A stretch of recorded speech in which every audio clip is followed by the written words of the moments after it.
Uy, bumalik ka. Alam ko naman na babalik ka. Kasi, paano ka makakagalaw pa nang hindi mo nalalaman kung ano nangyari? Nandito na ang mga sagot sa mga tanong na buong gabing ikinalat mo sa utak mo. Pero babala lang, hindi lahat ng gusto mong marinig, yung maririnig mo. At hindi lahat ng inaasahan mong mangyari, yung mangyayari. Kaya handa ka na ba? Itutuloy na natin ang kwento ng 7 buwan na kaming magkarelasyon. Pero dahil sa isang long ride, doon ko nalaman kung sino talaga siya. Sa huling video, kinuwento ko sa inyo kung paano naging drama ang isang simpleng long ride ko kasama ang girlfriend ko. Kung paano siya nagtanong tungkol sa ex ko sa gitna ng biyahe.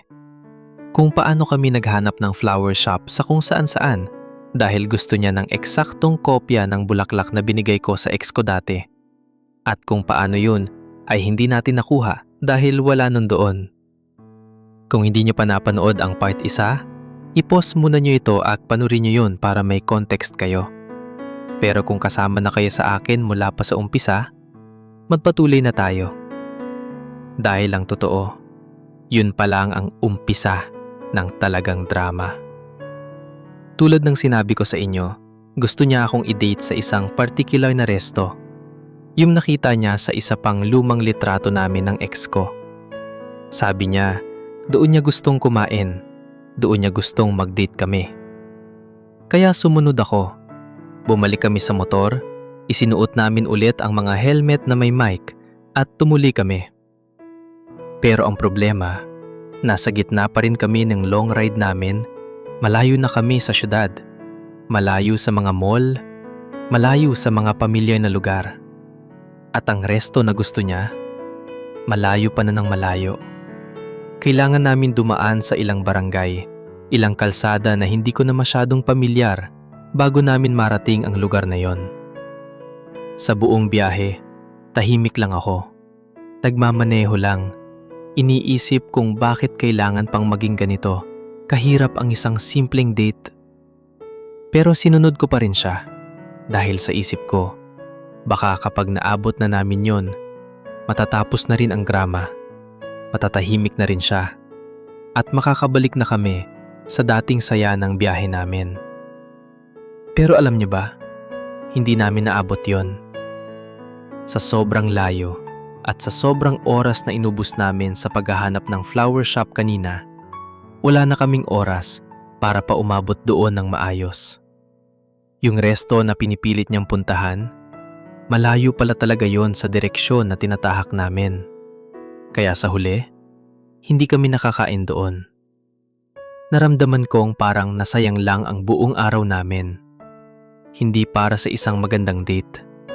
Hindi para sa isang tahimik na biyahe. Kundi para lang, tila ganun nga ang naramdaman ko.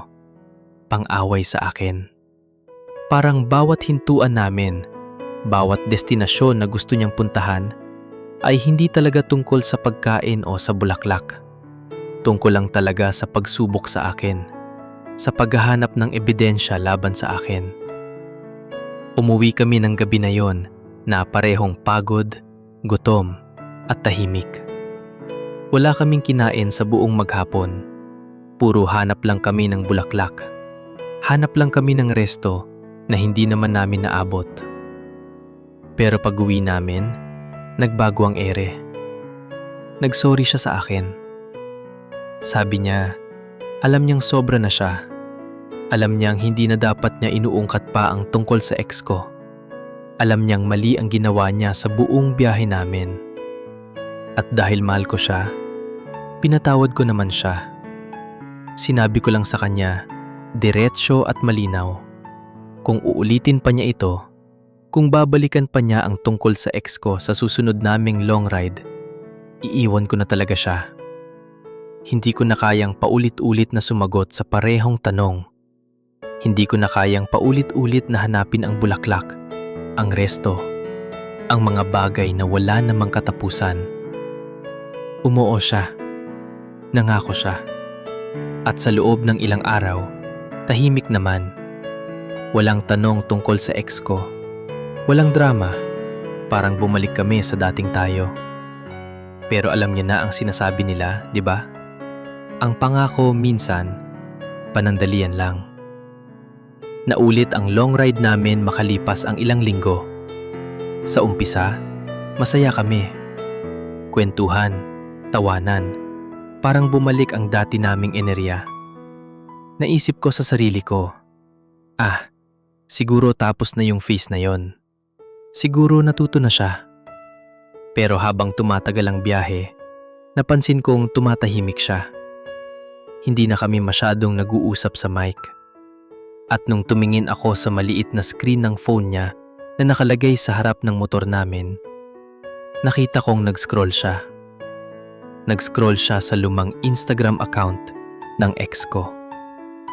Yung account na hindi na aktibo. Yung account na 2 taon na ang huling post. At doon niya na naman naisip magtanong ng bagay na hindi na dapat pinag-uusapan. Bilhan mo ako nung bag na binigay mo sa ex mo. Na yun na. Napahinto ako sandali sa sinabi niya. Sabi ko sa kanya, hindi ko naman binili yun sa mall. Regalo yun mula sa ate ko. Pasalubong ng ate ko para sa ex ko dati, mula sa Thailand. Noong nag-vacation ng ate ko roon. Hindi ko binili yun. Hindi ko pinili yun. Hindi ko kahit man lang inayos yun. Pero hindi niya ito tinanggap bilang paliwanag. Sabi niya, kailangan kong sabihan ng ate ko na bilhan siya ng ganun ding bag, na yun din. Kung hindi, hihiwalayan niya ako. At doon ako natulala sa sinabi niya. Kasi paano? Paano ko hihilingin sa ate ko na bumili ng isang bagay na, una sa lahat, hindi na siguro available, at pangalawa, hindi naman katanggap-tanggap na hilingin dahil lang gusto ng girlfriend ko ng eksaktong kopya ng bagay na hindi ko naman talaga pinili. Imposible ang hinihingi niya. At alam kong alam din niya na imposible yon. Pero ganun pa rin niya hiningi. Nang makita niyang hindi ako sumasang-ayon sa hiling niya, ibinaba niya ang kahilingan. Sabi niya, huling-hiling na lang daw niya ito. At pangako, hindi na niya uungkatin pa ang tungkol sa ex ko kailanman kung gagawin ko lang ang isang bagay na ito. Ang hiling niya, i-delete ko raw ang lumang IG account ng ex ko. Sinabi ko sa kanya, kalmado kahit papaano, na hindi ko yon magagawa. Una, hindi akin ang account na yon. Pangalawa, 2 taon na ang huling post doon. Patay na account. Walang aktibidad, walang epekto sa amin. At pangatlo, ayaw ko talaga i-message ang ex ko pagkatapos ng ganun katagal. Para lang hilingin sa kanya na i-delete niya ang sarili niyang account. Ano pa naman ang katwiran nun? Pero sabi niya, kung ayaw ko raw gawin yon, makikipag-break na siya sa akin. Doon na doon, sa gitna ng kalsada, habang nagbibiyahe kami. Sinabi ko sa kanya ng tapat, hindi ko nga kaya yon, love. At doon, muli, narinig ko ang pinakatakot kong salita sa buong biyahe namin yon. Stop the motor! Sa puntong yon, alam ko na sa sarili ko na iba na ang gagawin ko. Hindi na ito tungkol sa pagpapatunay ng pagmamahal. Hindi na ito tungkol sa isang simpleng insecurity na kaya kong intindihin at unawain. Ito na, sa tingin ko, ay tungkol sa isang taong hindi na kayang tumigil sa paghahanap ng dahilan para masaktan ang sarili niya. At ako, kasama niya. Kaya't ihininto ko ang motor. Pero sa halip na sundin ang gusto niyang idrama, ihininto ko sa isang random na bahay sa gilid ng kalsada. Sabi ko sa kanya, maki-CR lang muna kami roon. Kinausap ko ang matandang nakatira sa bahay na yon. Magalang, humingi ako ng pahintulot na makigamit ng CR nila sandali. Pumayag naman ang matanda Pinasok ko ang girlfriend ko sa loob.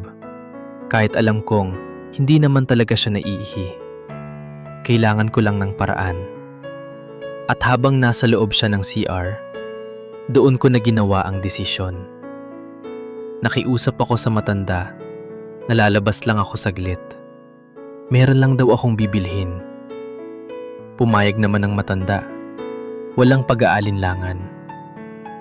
At doon, umalis na ako. Iniwan ko siya sa bahay na yon. Bago ako umalis, may ginawa akong isang bagay. Inilagay ko ang 500 piso sa loob ng bag niya nang hindi niya alam. Kasi kahit gaano man kabigat ang naramdaman ko noon, kahit gaano man kahirap ang pinagdaanan namin sa buong biyaheng yon, gusto ko pa rin siyang matiyak na ligtas siya, na may pambili siya ng makakain, na may pamasahe siya pauwi. Kumuha ako ng phone ko at nagpadala ako ng isang huling mensahe sa kanya. Uwi ka na lang sa inyo, mag-isa. Wala na akong tamang sagot para sa'yo. At doon, umalis na ako. Nag-isa akong nag-long ride. Walang kasama, walang mic na kailangang sagutin, walang tanong na kailangang harapin. Alam nyo, sa buong araw na yun, doon ko lang talaga naramdaman kung gaano kabigat pala ang tinadala ko sa loob ng relasyon namin. Habang nagmamaneho ako, nag-iisa, walang boses na nagtatanong sa akin kung mahal ko pa siya. Walang tanong na kailangan kong sagutin ng paulit-ulit. Ang sarap. Alam niyo yun? Ang sarap sa pakiramdam na tahimik. Yung tipong tahimik na hindi nakakatakot. Tahimik na nakakagaan sa dibdib. Sa buong 7 buwan naming relasyon, hindi ko namalayan kung gaano kadalas ako sumasagot sa parehong tanong. Kung gaano kadalas ko kailangang patunayan ng isang bagay na dapat, sa umpisa pa lang, malinaw na. At habang nagmamaneho ako pa uwi, nag-iisa, naisip ko, minsan, hindi lahat ng tanong ay may tamang sagot. Minsan, kahit gaano mo pa subukang ipaliwanag, kahit gaano mo pa subukang patunayan, hindi talaga sasapat. Dahil hindi naman talaga ang sagot ang hinahanap. Ang hinahanap ay isang bagay na wala akong magagawa para ibigay. Katiyakan na wala nang puwang sa isip ko para sa nakaraan. Kahit nang totoo, tapos na yon. Patay na. Wala nang epekto sa akin. Hanggang ngayon, hindi ko alam kung nakauwi ba siya ng maayos. Hindi ko alam kung ano ang naramdaman niya nung nalaman niyang wala na akong balak bumalik. Pero alam ko isang bagay. Mali man o tama ang ginawa ko, sa sandaling yon, kailangan ko na ring isipin ang sarili kong kalagayan. Dahil ang pagmamahal, sa tingin ko, ay hindi dapat nangangailangan ng araw-araw na patunay. Hindi dapat ito nakasalalay sa kung ilang beses mo sasabihing, mahal kita. Ang pagmamahal, kung totoo, ay nadarama, hindi lang naririnig. At kung sa bawat biyahe, sa bawat sandali ng kasiyahan, laging may tanong, laging may drama, laging may hinahanap na dahilan para masaktan ang sarili. Kung minsan, ang pinakamabait na bagay na magagawa mo para sa dalawang panig ay ang tumigil. Ganon ang naging katapusan ng kwento ko. Isang simpleng long ride na naging salamin ng lahat ng bagay na hindi ko na kayang tanggapin sa isang relasyon. Kung kayo mga kapatid, meron man kayong kwentong katulad nito, o kung kayo mismo ay yung taong laging humihingi ng patunay, sana, sa pagtatapos ng video na ito, may nakuha kayong mapag-isipan. I-comment niyo sa baba kung ano sa tingin niyo ang tama at mali sa kwentong ito.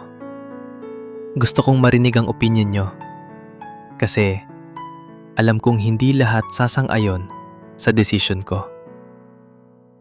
Kung na-touch kayo o na-relate sa kwentong ito, i-like niyang video, mag-subscribe kayo para sa mga susunod pang kwento, at i-share niyo ito sa mga taong sa tingin nyo ay kailangang marinig ito. Salamat sa panunood ng 2 parte ng kwentong ito. Hanggang sa muli.